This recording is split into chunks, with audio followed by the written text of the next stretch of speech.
Magandang hapon mga kalodi. Dito tayo ngayon sa farm. Nagpupunla ng mga lupa ngayon kasi tataniman ng pichay. Ito. May mga ano pala ako, in order na 3 machine. Galing Shopee tsaka Lazada. Ayan o. Para mabilis ang pagpunla. Online. 3 makina. Tatanim kami ng pichay tsaka repolyo, kahit anong gulay tanim. Makakaway yung maani pagdating ng tagulan. Oo. Ito dati namin tinaniman ng pichay, yung una namin vlog. Salamat nga pala sa mga pa-star. Yan, yan sila oh.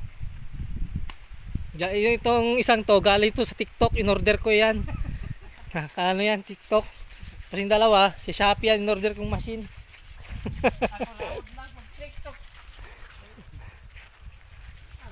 Nandito kayong pupula ng lupa.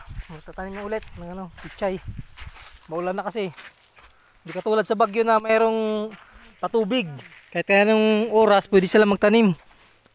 Eh dito, umaasa lang sa ulan. Yan. Mga kapaya oh. Papaya pala. Doon naman, yung dati kong tinaniman na ampalaya. Yung nag-vlog si nanay. 5 puno lang pero yung bunga marami, yung dating yung vlog niya. Yan. Kaso madamo na eh. Kaya babalikan namin ulit yan. Tataniman ulit. Kasi maulan na ngayon. Ayan. Hanggang dito lang mga kalodi.